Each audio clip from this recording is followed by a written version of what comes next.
అమ్మాయి వయసులో పాడతాడు కదా మరి ఎట్లా అన్నట్టుగా నాకున్నదే అదే తెలుసు కానీ అడుగుతున్నారు మళ్ళీ. ఓకే. ఎక్కువ కులజుడైనా హీన కులజుడైనా నిక్కమెరిగిన మహానిత్యుడి ఘనుడు. ఎంత చక్కగా చెప్పాడు చూడండి. ఆ అక్షర గుళికలు ఎక్కడి నుంచి వచ్చాయి? మన భారతదేశం నుంచి వచ్చాయి. మన హిందువే రాశాడు. ఎక్కువ కులజుడైన హీన కులజుడైన నిక్కమెరిగిన మహానిత్యుడే ఘనుడు. ఎక్కువ కులజుడైన హీన కులజుడైన నిక్కమెరిగిన మహానిత్యుడే ఘనుడు. వేదములు చదివియును విముఖుడై హరిభక్తి ఆచరించని సోమయాజి కంటే. అక్కడ బాగా వినాలి. సోమయాజి ఎవరు? సోమయాజి. వేదములు చదివియును విముఖుడై హరిభక్తి ఆదరించని సోమయాజి కంటే. ఏదియును లేని కులహీనుడైనను విష్ణు పాదమును సేవించు భక్తుడే ఘనుడు. ఏదియును లేని కులహీనుడైనను విష్ణు పాదమును సేవించు భక్తుడే ఘనుడు. ఎక్కువ కులజుడైన హీన కులజుడైన నిక్కమెరిగిన మహానిత్యుడే ఘనుడు.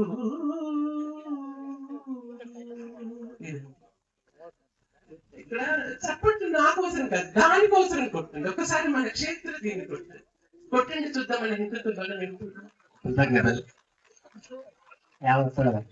తెలంగాణ ప్రజలంతా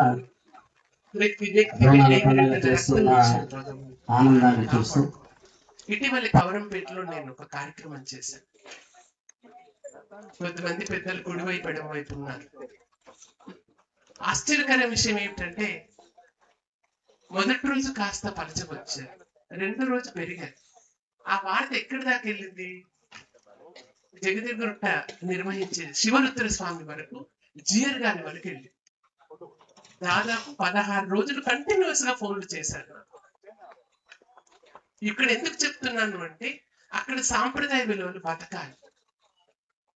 స్త్రీ ఖచ్చితంగా బొట్టు ధరించాలి, నాగసింధూరం మాత్రమే ధరించాలని మీకు అందరికీ తెలుసు. సాధువులకి ఇంతకన్నా వెంట్రుకలు తెల్లబడ్డ వాళ్ళే వస్తున్నారు. యువతి ఎందుకు రావట్లేదు? ఎందుకు మనం మేల్కొల్పట్లేదంటే వాడికి ఇంట్లో తల్లిదండ్రులను పూజించటం లేదు.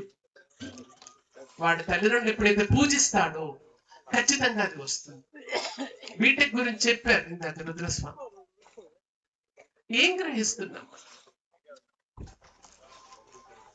రేపు శ్రీకాకుళంలో 5 రోజుల కార్యక్రమం పెట్టారు నా దగ్గర, సనాతన ధర్మం గురించి. ప్రపంచం నుండి అతిరథ మహారథులందరూ వస్తున్నారు.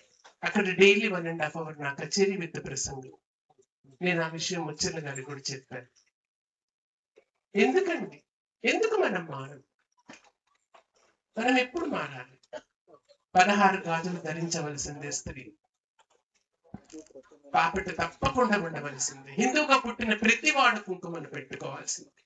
గ్రామాల్లో అది రావాలి. ఇంతకన్నా గ్రామాలు ఎప్పుడైతే, ఇంకొకటి చెప్పారు, సనాతన బోర్డు రావాలి. ఎలా వస్తుంది బోర్డు? మనం అందరం కృషి చేసి వారికి వెన్నంటి ఉంటే ఆ బోర్డు వచ్చి తీరు. మనం సేమ్ తెప్పించుకోగలం. చూస్తారా మీరు? మరి నిన్ననే వాళ్ళ తమ్ముడి బర్త్డే జరిగింది. ఇన్విటేషన్ వచ్చింది నాకు, నేను వెళ్ళలే. ఓపెన్ గా చెప్తున్నాను, బాధేస్తుంది. ఇంకొకటి అన్నారు ఇక్కడ చివరిది, నాకు చాలా బాగా నచ్చింది. ఏంటంటే దేవాలయాల పరిరక్షణ సమితి ప్రభుత్వ ఆధీనంలో ఉండకూడదు. 100% అది చైర్మన్ కి ఎప్పుడైతే అప్పచెప్తామో ఆ చైర్మన్ కూడా నకశిక పర్యంతరము హిందుత్వముతో మునిగి తేలినటువంటి వాడే ఉండాలి. దేవాలయాలు ఎంత గొప్పవండి. ఇదే జడ్చర్ల మండలంలో గంగాపురంలో అసలు మీరు ఎంత పుణ్యం చేస్తారో ఒక్కసారి అక్కడ వెళ్ళి రండి, మీకు తెలుస్తుంది ఎంత అద్భుతమైన క్షేత్రం అది. కొన్ని వేల సంవత్సరాల కింద స్వయంభూ దేవాలయంగా వెలిసినటువంటి ఆ దేవాలయాలు. అందుకే ఆ పరిరక్షణ అనేటటువంటిది ఆ కబంధ హస్తాల నుండి బయటకు వచ్చినప్పుడు మాత్రమే అది జరుగుతుంది. ఇక్కడ హనుమాన్ చాలీస పారాయణ చేసిన వాళ్ళు ఉన్నారు, కానీ నాకు తెలిసి ముచ్చిల గారిది ఒక్క ద్వారానే విన్నాను నేను. ఏమిట్రా ఇంత పొగుడుతున్నాను వచ్చినప్పటి నుంచి అనుకోకండి మీరు. అదేమిటంటే 45 రోజులు ఆయన ఒక మండలం తడిబట్టతో గర్భగుడిలో కూర్చొని 108 సార్లు హనుమాన్ చాలీస పారాయణ చేశారు. అది సంఖ్య కాదు ముఖ్యం, అక్కడ ఆ చేసినందువల్ల ఆయన ఎలా మారాడో ఆయన మనసుకు తెలుసు. ముందు ఎలా ఉండే ముచ్చట, ఇప్పుడు ఎలా ఉందో మాకు బాగా తెలుసు. చంద్రారెడ్డి గారు ఫోన్ చేశారు, దీక్షిత్ గారు ఎక్కడున్నారమ్మా, ఫలానా దగ్గర ఉన్నారు, మీరు ఫలానా రోజు కావాలంటే ఆ డేట్ ఎంత కష్టపడతాను, ర్యాలీకి మాత్రం రాలేకపోతున్నానండి, వేరే ఊళ్ళో ఉన్నానని చెప్పాను. కాబట్టి కుల మతాలకు అతీతంగా వేదములు చదివితేనే గొప్ప కాదండి. అమ్మను పూజించు, నాన్నను పూజించు, వాళ్ళు స్నానం చేస్తే వాళ్ళ బట్టలు పిండి వాళ్ళ కాళ్ళతో ఒక గంట వాళ్ళ దగ్గర. ఇది నాకు కావాల్సిన మీరు ఇచ్చేటట్టు గొప్ప ఆశీర్వాదం, మీ యొక్క అభిమానం ఉండాలని కోరుకుంటూ కుల మతాలకు అతీతంగా మనమందరం భారతీయులమన్న భావనతోనే పనిచేయాలండి, సేవ చేయాలి. జై శ్రీ జై శ్రీరామ్ అన్న.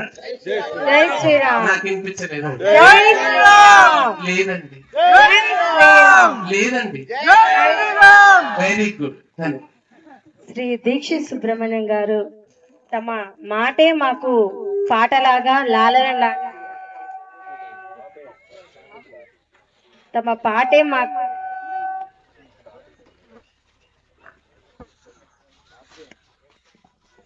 లాలనలాగా ప్రతి ఒక్కరూ ఈ సనాతన ధర్మంలో ఆటతో పాటతో మాటతో అలరింప చేస్తూ మమ్మల్ని అందరినీ ముందుకు నడిపించేందుకు మీకు కృతజ్ఞతలు తెలుపుకుంటూ చిన్న సన్మానాన్ని స్వీకరించాల్సిందిగా కోరుకుంటున్నాం.